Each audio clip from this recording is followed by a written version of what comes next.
میرے آقا علیہ الصلوۃ والسلام ارشاد فرماتے ہیں اتنی بڑی عظمت ہے مسجد میں آنے کی اور مسجد کو آباد کرنے کی. دیکھو ایمان جو ہے یہ ایک پوشیدہ معاملہ ہے، دل کا معاملہ ہے. کسی کے ماتھے پہ لکھا نہیں ہوتا کہ یہ بندہ کتنا مومن ہے، پکا ہے، کچا ہے. ایمان اس کا کس لیول کا ہے یہ نہ کسی کے ماتھے پہ لکھا ہے نہ چہرے پہ لکھا ہے. یہ دل کا معاملہ ہے. اللہ جانتا ہے کہ یہ ایمان میں کتنا پختہ ہے، دین اسلام کے اندر کتنا پکا ہے. لیکن میرے محبوب نے ایک عمل بتایا، فرمایا اگر تم کسی بندے کے ایمان کا لیول چیک کرنا چاہتے ہو، فرمایا کہ عمل میں تمہیں بتاتا ہوں، اس کا وہ انداز دیکھو. اگر وہ یہ کام کرتا ہے تو تمہیں کسی سوچ و بچار میں پڑھنے کی ضرورت نہیں کہ یہ کتنا مومن ہے.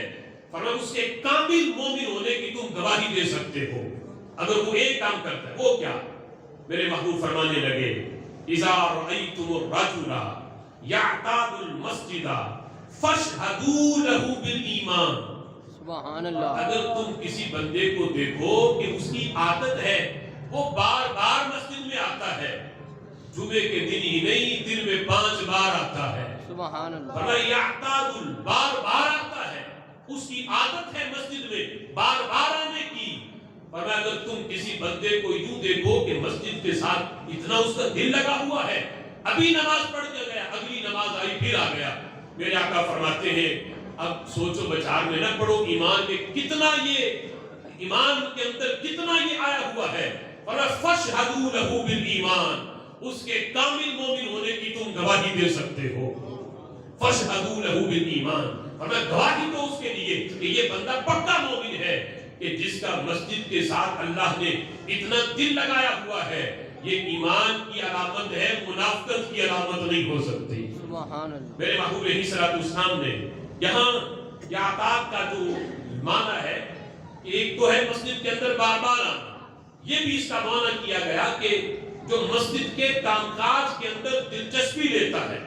یعنی مسجد کے اندر اگر کسی کام کی حاجت ہے تو وہ یہ نہیں کہ انتظامیہ جانے اور مسجد جانے، وہ سمجھتا ہے کہ چونکہ یہ تمام مسلمانوں کا حق ہے مسجد کے معاملات میں، وہ یہ نہیں کہ جناب کوئی آئے اور جناب قاری صاحب کو ڈانٹنا شروع کر دے کہ یہ کام نہیں ہوا تو یہ کام نہیں ہوا. اگرچہ ڈیوٹی ہے ان کو بھی کہہ سکتے ہیں، لیکن بندہ اپنی بھی ڈیوٹی سمجھے کہ مسلمان ہونے کے ناطے اور محلے دار ہونے کے ناطے میری بھی فرض بنتا ہے کہ میں محلے کی مسجد کو صاف رکھوں. اگر کوئی یہاں کام کی ضرورت ہے، کوئی حاجت ہے تو میں وہ مسجد کا مسئلہ حل کروں. فرمایا کہ جو مسجد کے کام کے اندر دلچسپی لے، اپنا کام سمجھ کے کرے، فاشهدوا له بالایمان، تو اس کے ایمان کی تم گواہی دے سکتے ہو. دوسرے مقام پر نبی مکرم شفیع معظم صلی اللہ تعالی علیہ وسلم کا فرمان، یہ حدیث قدسی ہے. امام بہقی نے اس کو شعب الایمان کے اندر اس حدیث کو روایت کیا.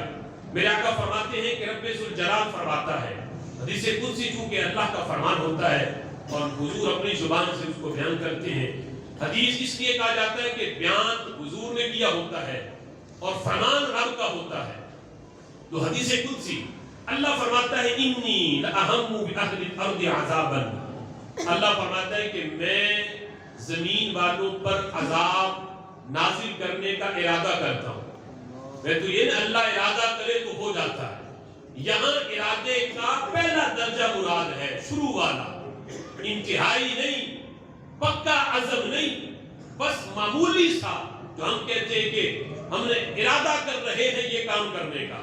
پکا عزم کر لینا تو ہوتا ہے کہ بندے نے گویا کہ وہ کام کر لیا. ابھی صرف ارادہ کا ابتدائی درجہ. اللہ فرماتا ہے کہ میں ارادہ کرتا ہوں زمین والوں کو عذاب دینے کا. 3 قسم کے لوگ جب میں دیکھتا ہوں تو میں اپنا ارادہ طرف فرما دیتا ہوں، سبحان میں ان اللہ. پہ عذاب نازل نہیں کرتا. فرمایا فَإِذَا نَزَلْتُ، جب میں دیکھتا ہوں إِلَىٰ عُمَّارِ بُيُوتِي، ان لوگوں کی طرف کہ جنہوں نے میرے گھر آباد کیے ہوئے ہیں. اللہ کے گھر مسجد ہے. میں ان لوگوں کو دیکھتا ہوں کہ جنہوں نے میرے گھر کی رونق کو بڑھایا ہوا ہے، جو دن میں 5 بار آ کے میرے گھر کو آباد کرتے ہیں.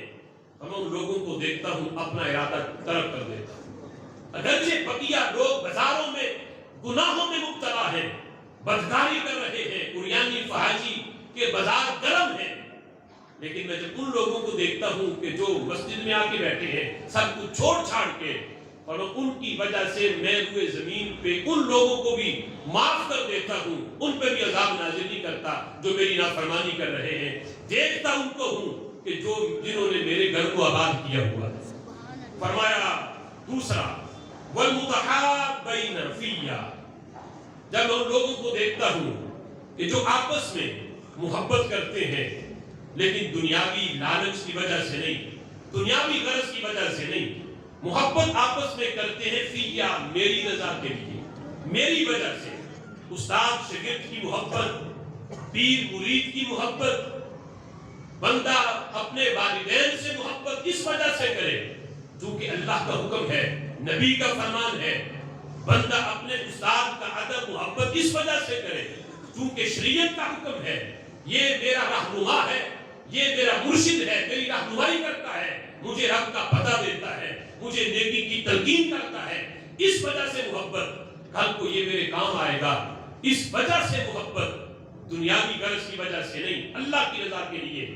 فرمایا جب میں ایسے دو محبت کرنے والوں کو دیکھتا ہوں تو میں پھر بھی عذاب کے نازل کرنے کا ارادہ ترک فرما دیتا ہوں۔ اور تیسرا میرے آقا فرماتے ہیں، رب ذوالجلال فرماتا ہے وَلِيَ الْمُسْتَغْفِرِينَ بِالْأَسْحَارِ، سبحان اللہ، جو سحری کے وقت اٹھ کے مجھ سے اپنے گناہوں کی معافی طلب کرتا ہے، مجھے ان پہ بڑا پیار آتا ہے۔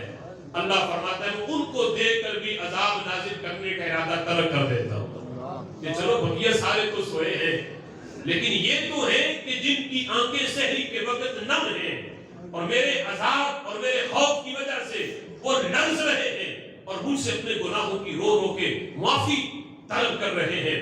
اللہ فرماتا ہے میں سحری کے وقت اٹھ کر مغفرت طلب کرنے والوں کو دیکھتا ہوں تو میں عذاب نازل کرنے کا ارادہ ترک کر دیتا ہوں، مسجد آباد کرنے والوں کو دیکھتا ہوں تو عذاب کا ارادہ ترک کر دیتا ہوں۔ اب دیکھو جن کی وجہ سے دوسرے بچے ہوئے ہیں، ذرا سوچو کہ اللہ ان سے کتنا پیار کرتا ہوگا۔ سبحان اللہ، جن کی وجہ سے اللہ دوسروں پہ عذاب نازل نہیں کرتا، اللہ کی رحمت ان پہ برس رہی ہے دوسروں پہ، تو جو سبب بنے ہیں رب ذوالجلال خود ان سے پھر کتنا پیار کرتا ہوگا۔ رب ذوالجلال کی بارگاہ میں دعا ہے کہ اللہ ہمیں اپنے گھر آباد کرنے کی توفیق عطا فرمائے، مساجد سے محبت کی توفیق عطا فرمائے، آمین بجاہ نبی الامین، وآخر دعوانا ان الحمد للہ رب العالمین۔